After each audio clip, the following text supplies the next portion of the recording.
Hey Ryan, why don't you pull up Amazon's margins real quick? Well, yeah, I'd have more of a grin on my face than Stephen Hawking on Epstein's Island. I'm off as a smug cock when you said that. Wow, fiscal philosophy, you're not very smart at all. You screw up, cash flow kings.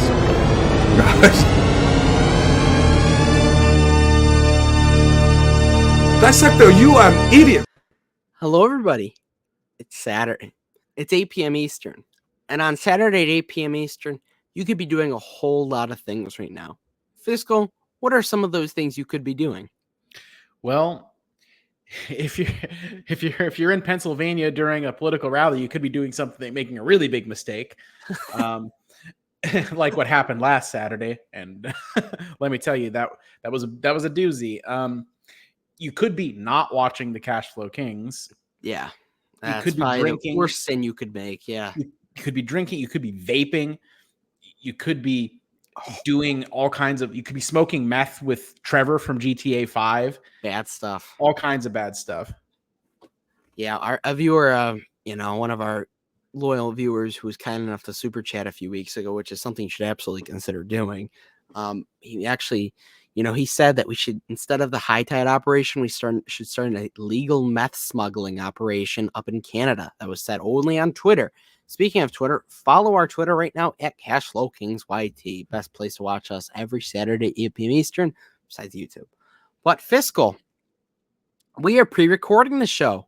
It's Saturday, 8 p.m. Eastern, but it's also not Saturday, 8 p.m. Eastern. So we apologize if we can't get to the comments. If I can find my way to internet, I can try and respond to comments. I'm sure you'll be in the chat somewhere if you're not watching, Navy SEALs with a lovely lady on Netflix, SWAT team, or maybe perhaps you're checking out some Little League baseball games, getting a hot dog from Tactical Shoe Shiner. You could be doing a lot of things with your Saturday night and your week off this week. That's very true. But we're glad that you've decided to join us. And that's true. But being here sometimes just isn't good enough. Gen Z, unfortunately, is known for kind of having a participation trophy mindset. We don't want to be that kind of channel, which is why we're grifting you for $2 a month now. You guys should become channel members for only $1.99 a month. There's so many positive perks with it.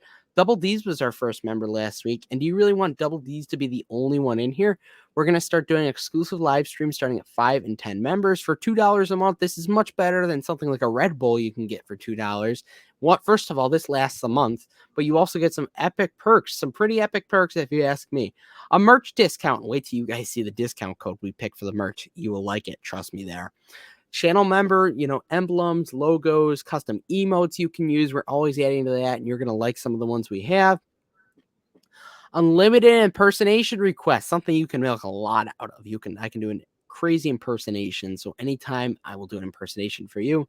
Access to join the show whenever your little heart desires. Exclusive episodes, some forbidden episodes. Plan to have some exclusive guests on here. Gonna be a good time. Your every comment gets responded to. Sometimes, unfortunately, as the channel grows, we can't unfortunately, hit every comment. Sometimes, high tide roundtable, very packed show. Sometimes you may need to be the one to get kind of perked up, pay to win, as the kids say these days. Pay to win. Definitely become a channel member, though. We appreciate it a lot. But Fiscal, it's been a very interesting few weeks for me personally. Investing. Obviously, I've had a bit of a deposit in my account, the Danny deposit, as one could say. And I'm buying stocks like a mother effer right now, but it also it's giving me a little bit of wiggle room to potentially sell out of some positions that I just don't see myself adding to. And that's kind of how it's been for me recently. But before we get to that, of course, let's talk about your holdings and what you've been doing with your portfolio as of recently. So Fiscal, kick it away. So we got a whole 2 weeks of this is a July update, guys, of action going on here. So I received a $25 dividend from Paramount. Oh, you allow $25. That's like a channel membership for like the entire year. I know that, or that's 12 and a half regular $2 tier channel members. And you could do a donation on top of that. Give us all your money. Oh. I know. Who thought that Paramount could give you so much income? That's passive income. That's free money. So I did a lot of buys and a few sells. As you can see, I bought more high tide because high tide dipped a bit the last couple weeks. it had run all the way up to like 280 right before earnings, and then it's kind of bled off since then. So I'm using the opportunity to accumulate some more shares. You see a buy in Amazon. I know those of you that have been following me for a while are probably really shocked at that purchase. Oh my goodness gracious! Close.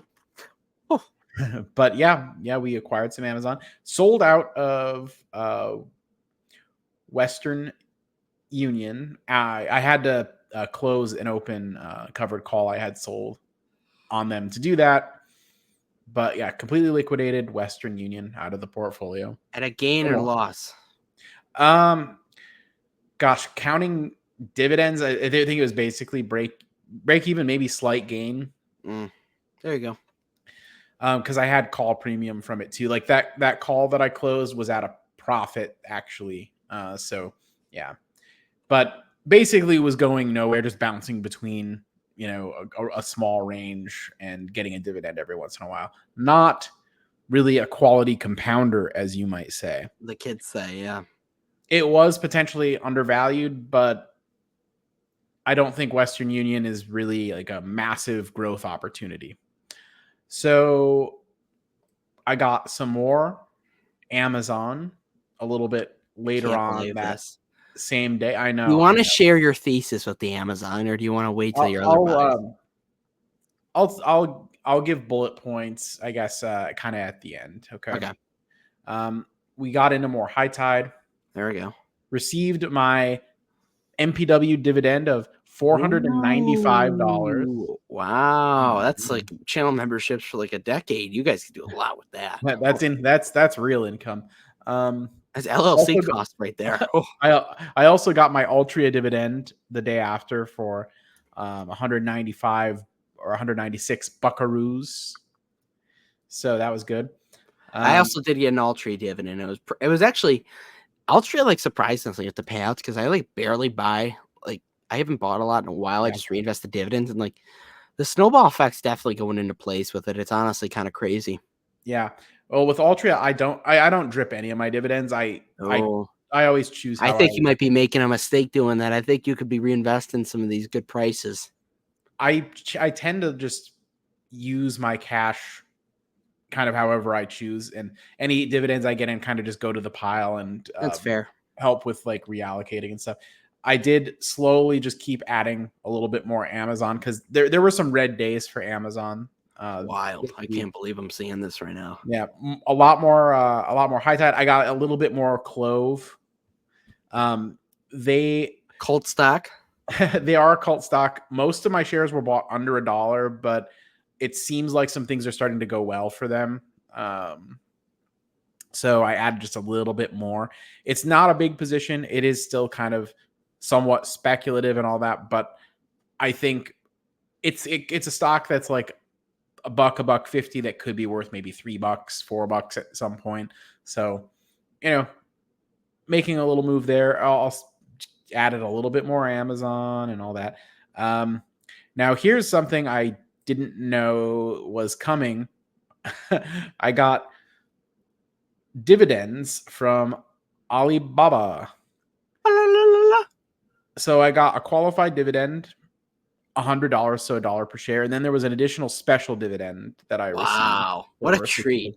Yeah, and I guess this is the reason that Alibaba went up. I heard that Alibaba was, I think I saw there was a headline that it was the most undervalued stock in the market today. I mean, some people say that. Some people say that they don't return any capital to shareholders and it's worthless. I mean, I personally beg to differ, but I understand why people think that. Some $166, that's like, you could buy a lot of stuff with that. That's like 2 Starbucks drinks, maybe if you're lucky, a 6-pack of Bud Light from Target. Like that's big stuff. Yeah. And I did have to, pay a $2 ADR fee because it's a foreign stock. Sell. Yeah, I know.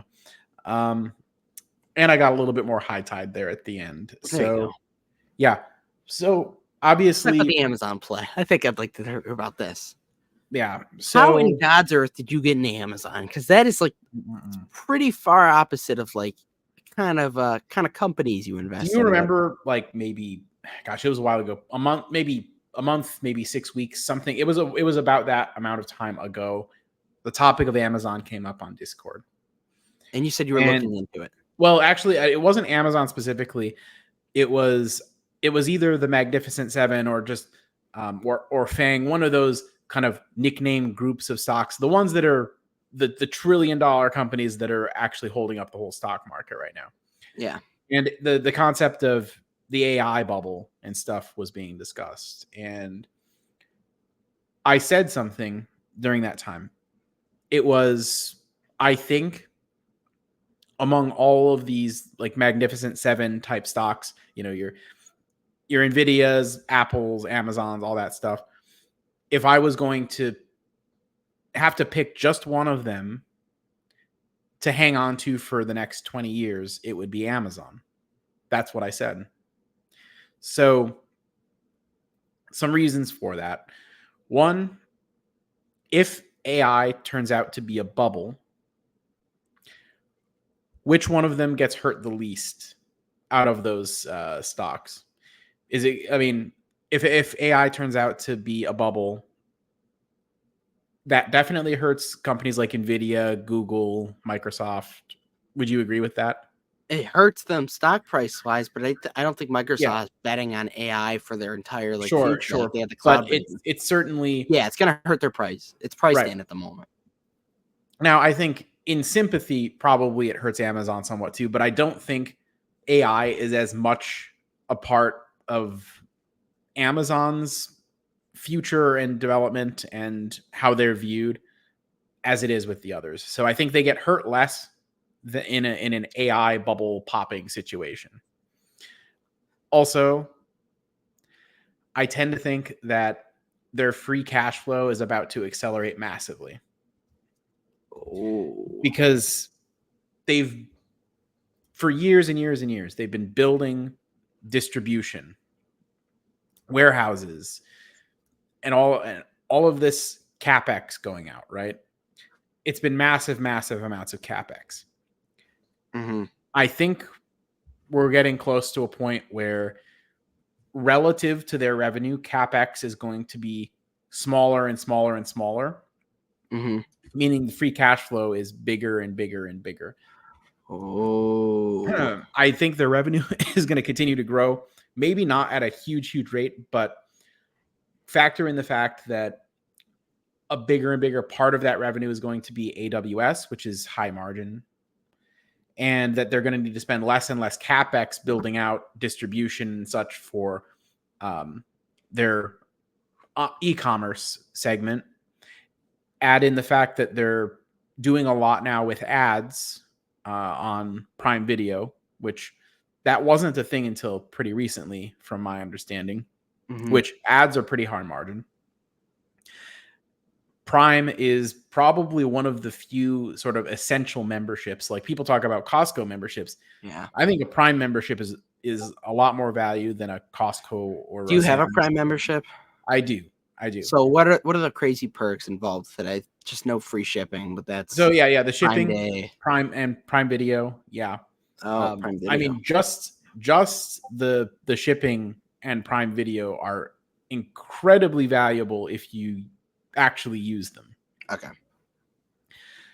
Like free 2-day shipping. Actually, sometimes they have it to you the same day, depending on what you order and where you are, and if they have it nearby. Fake news. I got a rash guard from them like last week, and it's not supposed to come till August, but it's from China, so guess they don't. It doesn't count. Yeah, and I feel like you get Prime Video is just like kind of a bonus on top of that. But what's on Prime Video that's good? I know they got Fast Times from Ridgemont High, so I'll Roadhouse. They've got The Boys. Oh, have you watched the new season yet? Yeah. Well, there's one I've seen. There's one more episode left. Oh, have you seen the scene with the guy Marty? He's publicly humiliating him. Laser beams his lower hat. Yeah. No. Yeah, I have seen very viral. Very viral. Yeah. Good for Amazon though. People are But watching. they have Invincible. Okay. They have Reacher, which is really good. So yeah, they've got some really good shows on there. They have other ones that I'm not like they have Fallout. Mm. Fallout's really popular. Mm. They do have like some other popular ones that I'm not necessarily personally into, but yeah, they've got a pretty good lineup.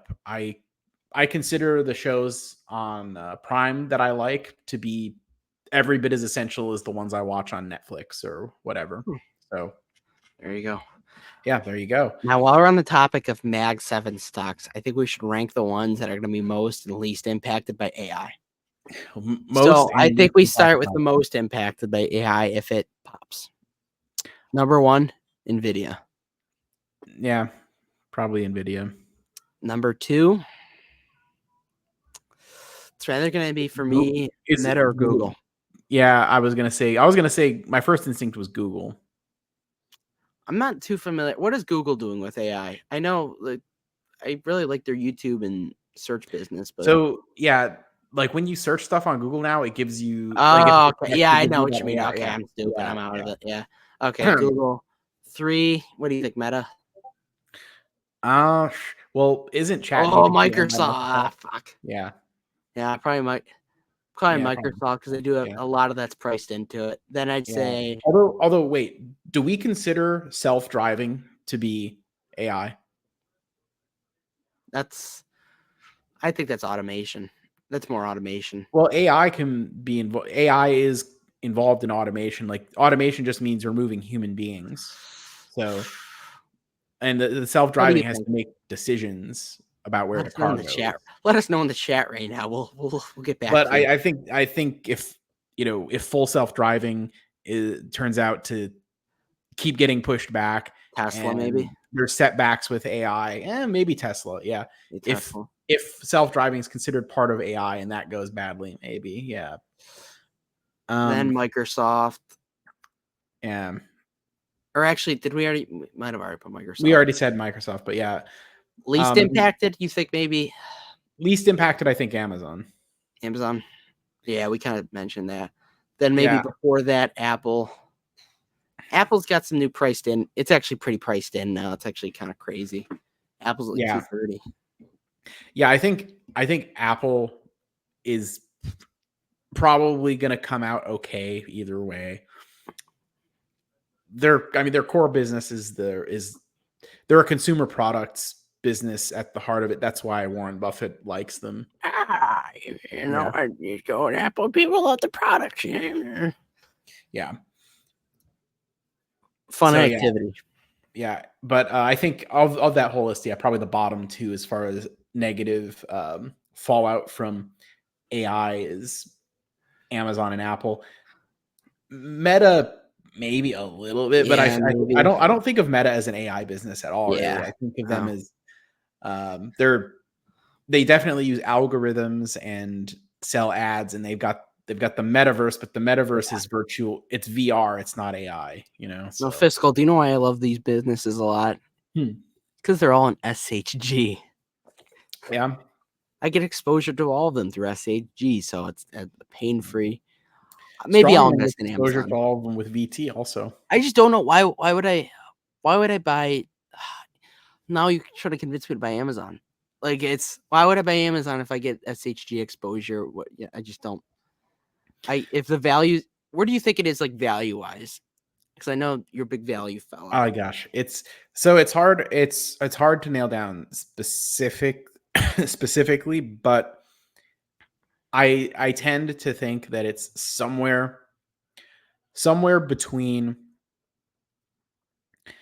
10% overvalued and 20% undervalued. I hate to be that guy giving a range, but I get the sense of it that it could be. So it's a Starbucks thing, basically. It could be something where maybe it's only worth like 175, 180, and it's a little stretched right now, or it could be that it's undervalued and it's worth as much as 240, depending on how you look at or what you think their free cash flow is going to do. See, I don't have all that time, Fiscal. I'm sipping Mai Tais with Mamacitas on the beach. Yeah. SHG and chill. But, but I think Amazon's an awesome business, though. In all seriousness, I have been. I'm happy. I've just a little bit chatted with Fabio about it, but intend to talk to him a little bit more in depth about it. But he feels strongly that the free cash flow is going to accelerate as well. So, and I can also tell you that in my work, Amazon is the only one of those companies that I've like done any work with in my work behind the scenes and such. So, But do you think with Amazon, do you think their free cash flow would kind of do this? I just exploded.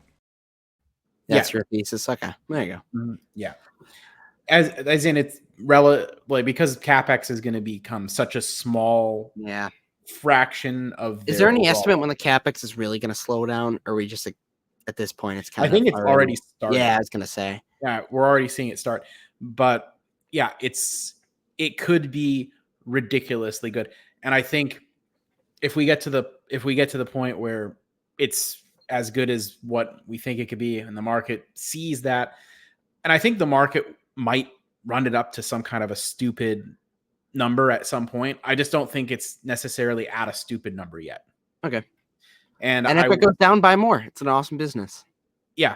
I think any pullback is probably a decent buying opportunity still. But I think we are getting close-ish to the point where it's stretched though. But you do have to buy into that future where their free cash flow explodes to justify buying it today. You know, everybody's talking about AI stocks these days, automation, free cash flow exploding. There's one company that comes to mind, and it's clearly Starbucks when it comes to all that. Starbucks has the AI. They've mentioned it in the earnings report. Free cash flow is going to explode once China goes. It's in front of you, everybody. You got to acknowledge it. But we'll get on to my buys for the week. But before we do that, this video was sponsored by the Cash Flow Kings merchandise. We're sponsoring ourselves at this point. Desperate times call for desperate measures, everybody.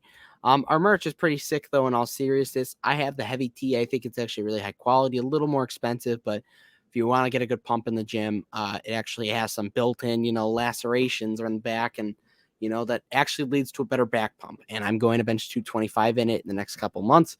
Make cash flow king again, making people wealthy, a bunch of good stuff. But that's boring. Let's get to my buys and sells for the week. Couple weeks.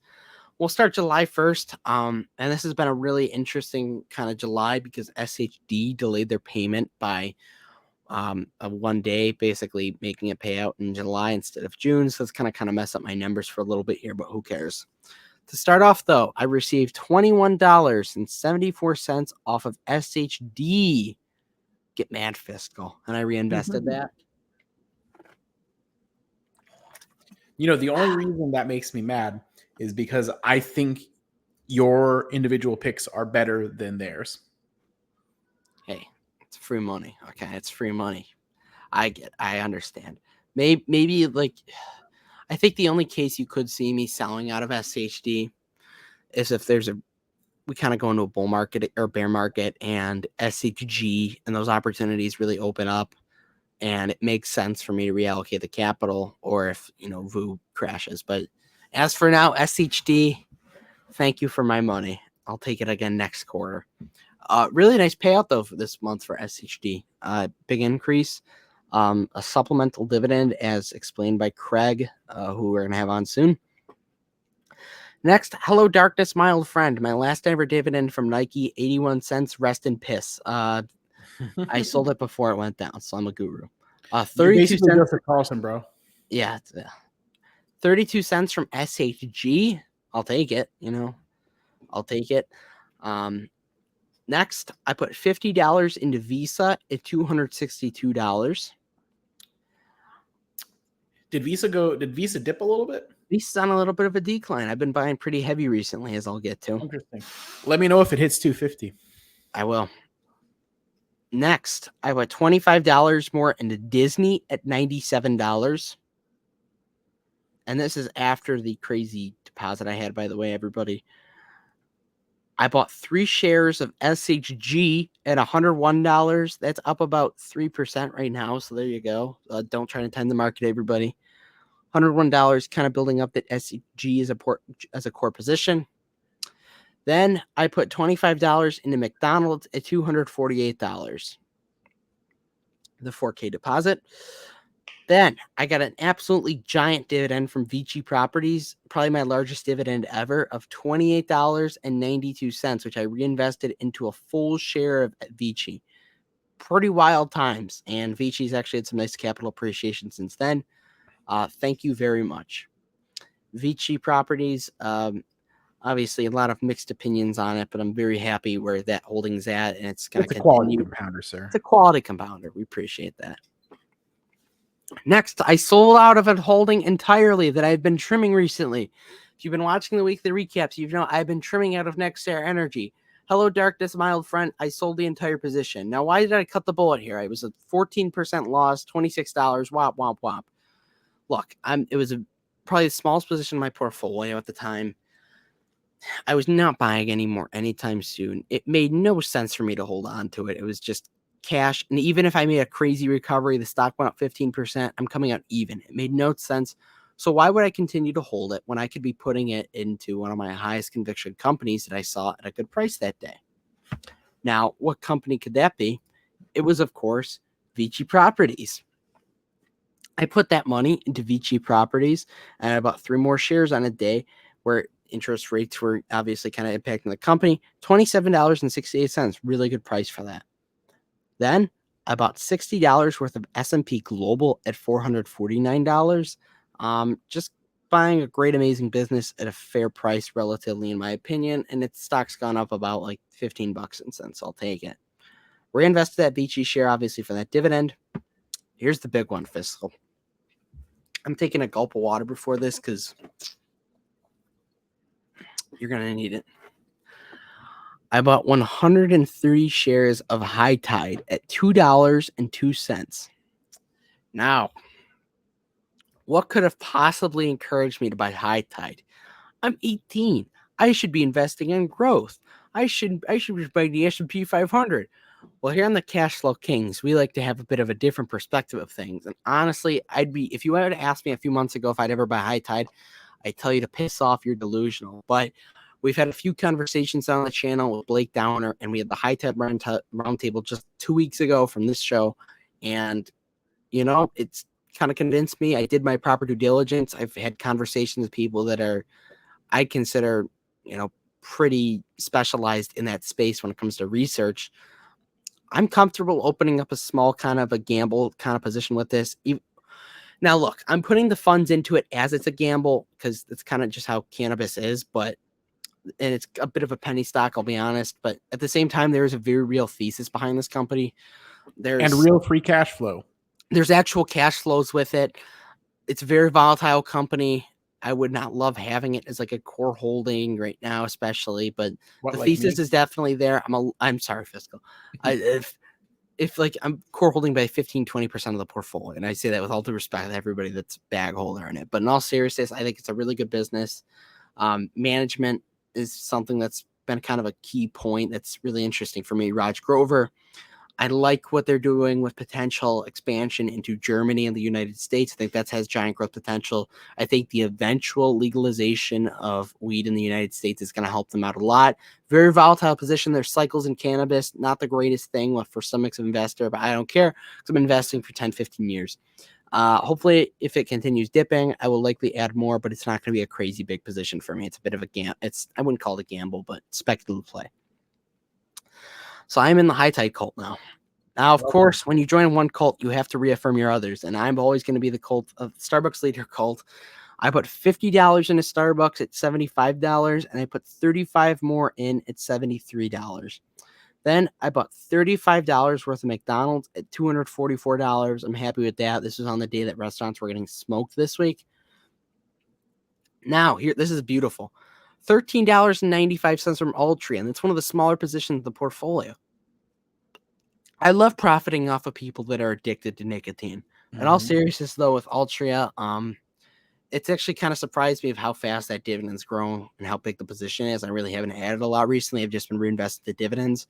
Would have liked to add more at 39, but it's a small position in the portfolio, still collecting a really nice dividend. And once again, pains me to say this, but we hit the $55 to $60 range. I'm probably going to have to be forced to sell. So thank you, Altria. Next, I put $150 into Visa at $261.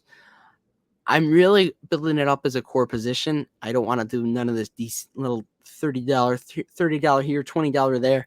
I want to build up the position. Visa's quickly become one of the core holdings in the portfolio, probably number one at some point. Microsoft's currently number one in Apple, but probably number three right now. Next, this is another kind of crazy one. You wouldn't believe this if you've been listening to our show recently.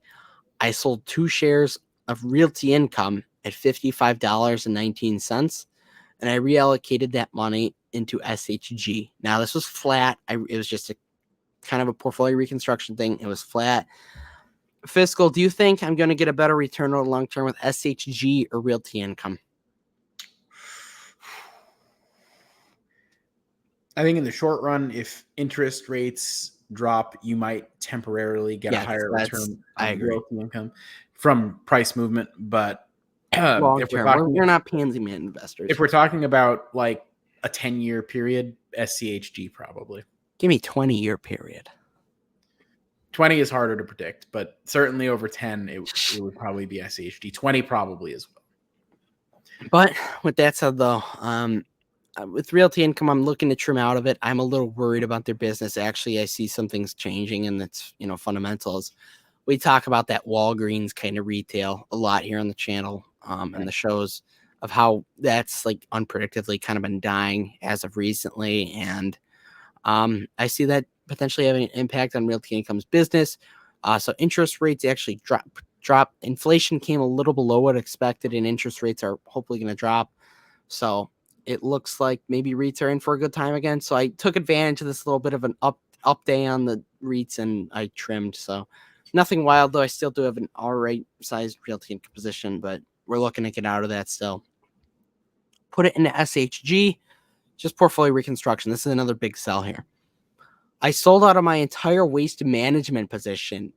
I only own 2 shares of it, and I sold out at a 50% gain, market beating gain, and I got $500 in capital to play with. Now, it was a garbage company anyway. It's a garbage company, but in all seriousness, waste management, it's an awesome business. I think it's definitely a compounder, one could say, but growth is definitely going to be limited for it. It's a garbage company, literally. Look, I didn't see myself adding to it. I think this valuations, I don't like paying this kind of value for a garbage company with that kind of growth out of it. They aren't the crazy AI company that some of these other giants are. Like, don't reasonably see where I want to add to it. And I sold for now. There's nothing to say that I can't buy back in later on a dip, but like, I just don't. I think where I put the money is a lot better than where it was. And it was just an added position. You know what I mean? Like, I'm kind of trying to consolidate here, and I didn't see myself adding to it. I appreciate the gains. It's an awesome business, but opportunity costs. So what did I put my money into, Fiscal? That's probably the question you're asking. Of course. I bought 1 share of Visa at $261, and I bought 1 more share of SHG at $103. So, I mean, at the end of the day, just kind of taking a more hands-off approach. I'm really comparing your companies to Visa, especially at fair price right now. What I think long-term is for Visa, even analysts have a price estimate like low of like 280, 290. We see some price appreciation, the good old 15% dividend hike every year. And I'm really excited for where my Visa position can go still. And yeah, that's kind of it for my portfolio. At least we recently passed the $28,000 mark, which is kind of crazy. Yeah, graduation money is a hell of a drug, Fiscal, I'll be honest. But yeah, but obviously before we hop off here, we're going to share some of the earnings for this week, which was last week. So we'll share some of big earnings season here. Goldman Sachs, BlackRock, Fiscal. You see any other companies? I see ASML. Yeah, I mean, it's a lot of the banks and financials and insurance companies, UNH, DFS, USB, Bank of America, Netflix, Domino's Pizza, Netflix, Domino's, the other AI company. Yeah, that we forgot to mention earlier. Sorry. Cintas. It's interesting, it's there. Yeah, I'm not noticing anything that I'm really invested in heavily. So, it'll be interesting from like an overall market perspective, but not really anything that would affect my portfolio directly so much. I mean, I do have Bank of America, so if that goes down a lot, it's I'll feel it a little bit, but it's a small position. It's like 3.5% or something for me. So yeah, Discover too. Good old DFS. That was a good value opportunity that we missed out on. I should have gone heavy at like $80. I mean, I made videos about it and I was like, this looks really good, and I just didn't pull the trigger. So sad. All right. So No, sad. Fiscal, we want to talk about this topic because we never really got to it in last week's show. But when it comes to presidents in the stock market, now Fiscal, contrary to popular belief, presidents really don't have that much of an impact on some of the businesses, or do they? I think they might temporarily affect the way prices move, like around election time, but I don't, in the long run, which major party is in office doesn't really have you can look historically at the data of how much the stock market went up or down when certain presidents were in office, and it's pretty much even as far as how the stock market performs. It was actually a lot higher when I was in. You look at the crooked Joe right now, it was a lot lower. Yeah. Because of me. It was all because of me. Yeah. But doesn't Smith and Wesson have a correlation with election years too? It goes up. It generally does better during. Actually, that one might really, especially after I'm looking right now. I gotta look. Yeah. For context, we're recording this in the day. Granted, we pre-recorded this, so when you're watching this, if Smith and Wesson went way up during the prior week, I called it. It's down 1.5% after hours. Yeah, but that's after hours ended on Friday, like 8 p.m. or something. So I'm looking right now. Yeah. No, we'll see on Monday what happens. That's gonna be interesting. Yeah, well, but usually we'll talk on the chat. Usually during election years, Smith and Wesson goes up, and during COVID-19, it went to like $30-something, I think, a share. So yeah, Smith and Wesson can run sometimes. It's a pretty small cap. It's only like 600 million market cap or something like that. Now, what are some of the industries you believe that will have some of the biggest price fluctuation if Biden wins and then if Trump wins? Off the top of my head with Biden, I think like utilities and clean energy and that kind of stuff. I think that obviously is going to have a bit of a... Actually, I think a Biden wins better for like weed stocks like High Tide that hope for an American legalization, because we love weed. We love weed. He's talking descheduling and stuff. You generally don't hear that kind of thing from Republicans about taking drugs off the schedule, except for the libertarians like Ron Paul and Rand Paul. But you don't hear it from the like the mainstream like Republican candidates. And I know Trump likes to say he's not, but he kind of is. Like by definition, now to be a mainstream Republican, you have to be with him. Fiscal, you are a nasty person. You are just a nasty woman. Yeah. You are a nasty person. I know. I'm the worst. You're the worst. Frankly, the worst that we've ever had.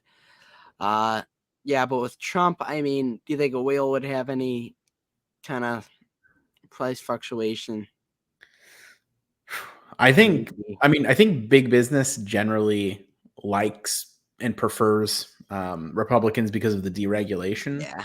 You saw what happened with McDonald's. I ate McDonald's one time. Their stock went up 5% in the next month. I think that was.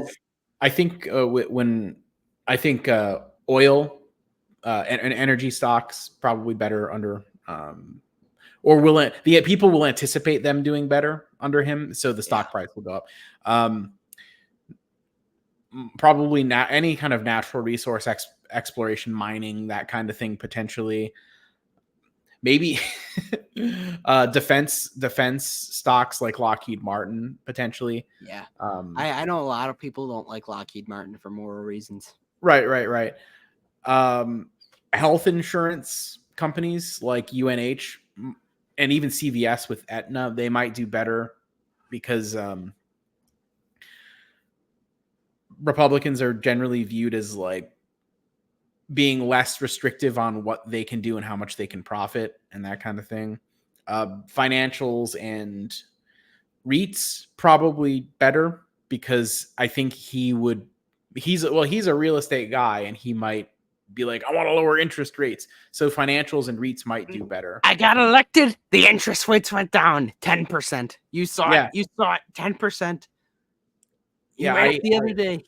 I think he would be more likely to want to meddle and drop interest rates. Have you ever seen Trump attack Starbucks? I hate to interrupt you, but have you ever seen Trump talk about like Starbucks? No, but I know he loves McDonald's and Coke Zero. He likes them a Or lot. the Diet Coke. Either way, you know. He eats like 12. He drinks like 12 a day. Oh, don't know how those you are do rookie that. numbers. We could have officially calls out Biden do it. Maybe I should run against him and challenge him to a Diet Coke drinking contest. Do you think they're going to have the golf match that they challenged to? Oh Lord, could you imagine? So I've seen his swing. It is not a 6 handicap. It is not a 6 handicap. No, it's so they both lied out their ass about their skills at golf during the debate. Well, I won a club members, and I must say they're pretty good. It was not a senior. I won it. I did very good. If you watch videos of Trump golfing, you can see him like throwing the ball. Yeah, so funny. But he has a pretty good drive for a guy his age, though. Yeah, he's a big guy. He could definitely drill it over 200 yards. Like now, whether it makes it like near the near the hole or not is. That's up for question. The aim is not necessarily always great, but definitely has a decently powerful drive. And but geez, can you imagine seeing Joe Biden try to like actually take a swing, like in his current? I just imagine them chirping on the course. Wow, Joe, this is very bad, very bad. You call that a swing? It's pathetic. Wow, he cool. Wow. Oof. Yeah. Listen here, you lying dog-faced pony soldier. Listen here, you vice president. Yeah. You guys know the cash flow kings are going out. It's this show's getting over when we're talking about golfing with Trump and Biden, but of course we got this short top.